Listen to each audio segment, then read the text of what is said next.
After Katy Perry just finalized her divorce agreement, the pop star isn't talking about finishing her marriage. No.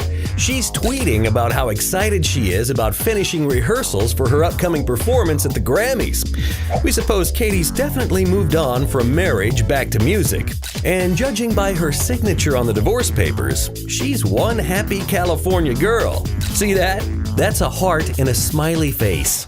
But the couple did come to a final settlement regarding the distribution of their finances, property, and all other issues. Considering just a few weeks ago we saw moving vans at their marital home, we're sure they're both happy that it wasn't as messy as it could have been. It looks like Katy's just single and ready to sing.